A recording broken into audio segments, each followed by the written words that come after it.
Hey guys, welcome back to another review. And I say another review because for anybody who is watching this on my blogging website, you would know that I had already have done a bunch of reviews already. But for anybody who's on YouTube, this is my first real review that I'm doing for the channel, as I have already publicized one video already. It was the big news stories thing that I was doing.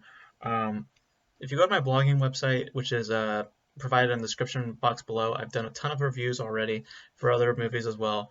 I'm just now starting to publicize them on YouTube as well. And we're going to be doing Uncle Frank today, which is the latest from Amazon Studios. And it tells a story of, as you may have guessed, a guy named Uncle Frank. And he is it's all through the perspective of a girl named Beth, played by Sophia Lillis, or Lillis, I think that's how you say her name, the girl, one of the Beverly from It. Um, she's I would say, the lead of the film, and she comes to meet her uncle Frank in New York City, and she comes to find out that Frank is gay. Frank has a boyfriend, and they've been in a relationship for about a decade now, and Frank's father suddenly passes away, and he is now forced to return back to his hometown, come for the funeral, and he has not come out to his family that he is gay, and it creates certain tensions, and ultimately we get to see why it is that Frank has not come out to his family, and I think you can kind of put the pieces together to how the film plays out, um, but going into it, I've heard very mixed things about it. I didn't hear a lot of great things coming out of the film. Mainly, I heard Paul Bettany was the big talk of the main point of discussion for the film. And I have to say that Paul Bettany is the best thing of the film. In terms of my positives, Paul Bettany is the best thing of the film. He is very solid in the film. I think that his commitment to the role is I would say the biggest thing that I took out of Paul's performance is that he really was committed to it. His look reminded me a lot of Matthew McConaughey from Dallas Buyers Club, and I didn't mind that. I didn't mind that at all. I think it really benefited his character quite a bit. Um, and I really enjoyed all the time that he was on screen, particularly with his singular moments. Anytime that he was just on his own, I really enjoyed those moments a lot. And I think that in terms of development, he was given the most development that he could be given. And I think that he was he was a good solid character. I mean, I wouldn't say he's great because once we get to my negatives, you'll see that there could have been more on the bone for meat on the bone for Frank. But in terms of what we have, it's not too bad.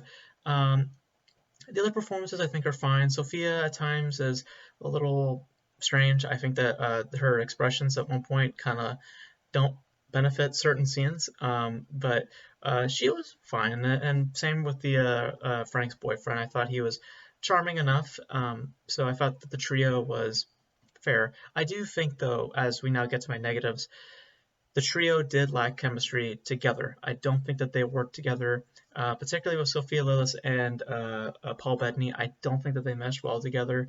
I think that they lacked a lot of chemistry. However, I do think that Frank and Frank's boyfriend did have interesting chemistry, and this is where it leads to my biggest issue with the film, and that is that I think that the film holds a very how should I say it?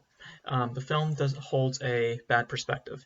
I think this film should have been solely focused on Frank, because the film is we're seeing the film through the eyes of Beth, and I don't like that. I think that we should have been more focused on Frank because what they present with Frank in the film, I think, is rather interesting, and they only focus on it in spurts, and they don't really showcase it throughout. Why Frank is so tortured inside, and why he has a hard time coming out to his family. We don't really get to see a whole lot of that, but they hint in ideas as to how Frank is. Like, we see that he's a raging alcoholic. We see that he has. At one point I thought, does he have PTSD? Like, I thought at one point that he did. The film doesn't elaborate any further, but I thought at one point that he had PTSD, and I was more or less starting to think to myself, man, if this was really focused on Frank, we might have had something quite interesting here, because I think the perspective really does kill the film.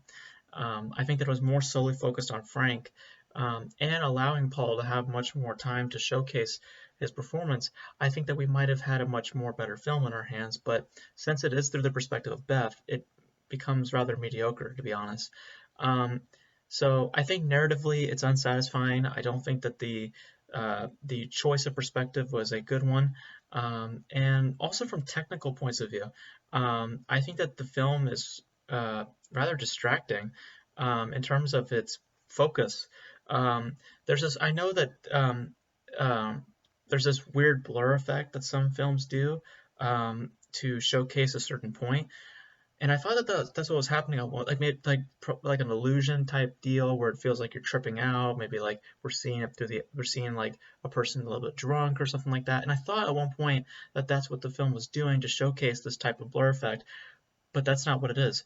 Um, it was there the whole film, and it was rather distracting. I didn't understand why that we were having this weird blur effect. And it was just really odd, and it did not benefit a lot of scenes. Some scenes that were meant to be rather personal were actually not met with the emotion that they should have had because of this weird blur effect that they had for the in terms of the focus pull. Um, and I also think that the editing is rather choppy.